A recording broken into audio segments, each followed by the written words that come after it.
Saturnastra, chapter 48. The Sacrifice. Brunhilde entered the cave a few meters up the mountain, and she landed there and struck her back, getting Ahi and the girl off. Ahi brushed off the dirt of his ceremonial vestment, and pointing towards the girl, he said, Pasha come on, I got the girl.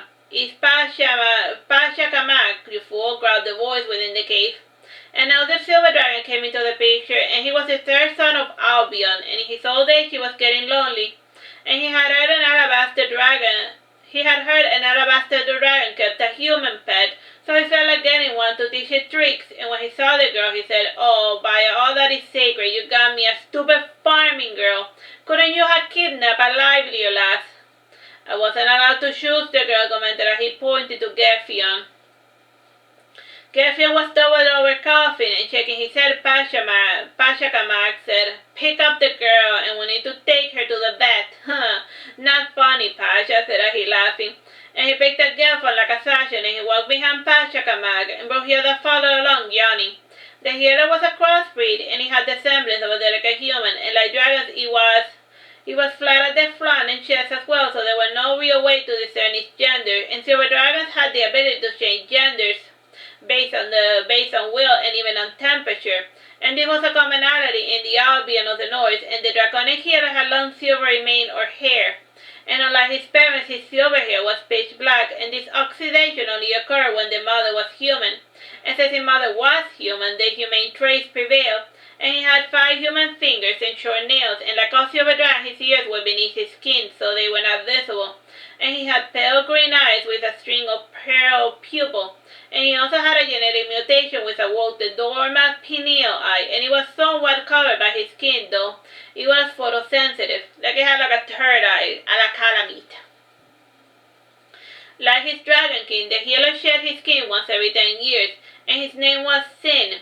And he was born during a full moon, and his magic had an affinity with the phases of the moons, and as such his powers were as varied as the number of moons in Saturnastra. And like the moon, he was inconsistent and prone to mood swings, and was a good boy at heart, or girl. Sin examined the girl, and he placed his hands over her head, and he said words of magic and sprinkled some fairy dust, and she was good to go. Sin's eyes narrowed, and and it seemed to us he went to the same dentist as Ahi, and he said to Brunhilde, I'm going on another journey. Wanna come with me? Solitude makes poor company. Brunhilde nodded after giving it a long consideration. You're right, I should ask your dad for permission, responded Ahi. And he started walking towards Mordred's cave, and Brunhilde followed along, and he turned around at the sound of dull footsteps approaching. You're leaving us already? Why? Asked him, putting his hand on his shoulder.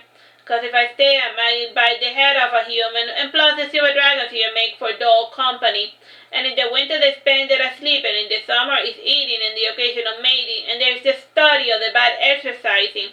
And none of them have done anything remotely interesting since I got here, and now you guys borrow doing the same thing all the bloody time, said Ahi, frowning. A nearby alabaster dragon who was napping said, Yeah, it's a real snooze fest. And to think we were afraid of you guys, I suppose not all silver dragons can be Mordred. From what I hear, he's the odd one among us, said Sin, resting his left hand on his waist. And your eyes, and we may be savage, but we're not set in our ways, and the Albion race has declined. And the Omen race used to fear death, and look what's become of them. And you guys are dragons, so what are you afraid of? Commented the alabaster dragon. You're right, said Sin, smiling. Then he said to Ahi, I'm going to say goodbye to my parents, and don't you dare go on your journey without me. And despite having the size of an adult human, Sin was only 8 years old, and Crosby reached full adulthood at the age of 5, and whenever there was an outside company, Sin put it on a mature face, and he was in fact a stupid, spoiled brat. And he found Mordred, and he started, and he was in the midst of sharpening a sword, and he was in his human form, and he said to him, Brunhilde and I are going on a journey, and we came to say goodbye. Oh, and Sin is coming around too. Said Mordred, not looking up, and then he said, Aren't you going to ask for my permission? I just did, said Ahi. No, sure you did, said Mordred, and then he asked, Where are you going? To the western continent, said Ahi. I did not know there was a continent to the west of here, said Mordred, looking up. And Mordred put his sword away, and then he got up and said to Ahi, Follow me. Looking at Brunhilde, he said, you should go pack your things. Pack the things you want to take on your journey. And he followed us to Mulder while Brunhilde was packing her things, and both went outside the mountain, and Mulder took his dragon phone and flew to the top of the mountain, and he perched on the side of the mouth of the dead volcano, and there was a faint red glowing veins. And as he landed beside him in his dragon phone, and looking down, Mulder said, here is the map of the world. And we saw the world that had been mapped by the silver dragons, and in his younger years, Pasha Kamak had gone exploring, and he mapped out 5 out of the 15 continents of this world, and due to the size of the world, we had managed to fit quite a large numbers of body mass, and the unusual arrangement was a central continent, and one continent at each cardinal point, and the shape of them was quite varied, and the lines of Albion looked like Greenland, with the top western side resembling Alaska. And there was also a series of large islands to the way, and the central continent was shaped like Russia, Kazakhstan, Mongolia, and China put together. And it had several large islands to the south and northwest, and each continent was long and thin and wide. And he looked at the map, and he pointed at a Pangea-looking continent, and due to the size of this world, this Pangea was twice the size of its earthly counterpart. And it was also semi-arid, and the bottom half had a series of tropical forests towards the eastern coast, and it had a few deserts here and there. And there was a single mountain range which sliced the continent into 3 main pieces, and Mulder nodded and said, so that's where you're going.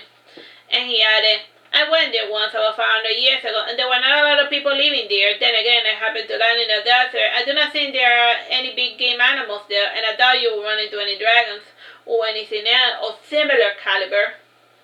I think that's where they're keeping the dinosaurs, said he, crossing his heart. The dinosaurs, asked Mulder. What are dinosaurs? And he shrugged his shoulders in response, and we two were wondering where he was getting this information from. And we're not privy to all of the crazy specs, and people tend to add things add strange creatures when nobody's looking. Though it was possible that someone added the dinosaurs for the hell of it, and we forwarded this information to the archaeologists, who assured us that there were no dinosaurs, just a large abundance of ugly living fossils and ornithorhynchus. When do you plan on going? Asked Mulder. Today, maybe tomorrow, the sooner she finishes packing. Mulder left the mountain top, and he followed behind, and after returning to the safety of the cave, Mulder asked, are you going to fly there? Yes, since I am taking others. They could walk the same path I do, said he, nodded, and Mulder said, but I can only fly for a couple of hours at the most, and Sin cannot even fly. And it roughly takes a month to go from here, and another month to fly across the tree, and another month to fly there. So how are you going to get there safely? And he shrugged his shoulders and said nothing. He hadn't thought it out. And Mulder continued, and you will have to think this through. Don't just say, I'm going to go that way, and then start walking that way. Yes, you're fine, you're right, said he, shaking his hands. And stretching his wing, Mulder said, I guess I had no choice. I'm going to go with you guys. Are you certain? Asked he, smiling. Mulder would never let Sin travel alone, commented Mulder, giggling. But I'm an adult, I can handle things, said he, pointing to himself. Sure you are, said Mulder, patting at his head. I'm an adult, and I am being instructed, and I dress myself, bathe myself, and I find my own food, and I know the difference between right and wrong, said he, shaking his tiny fist.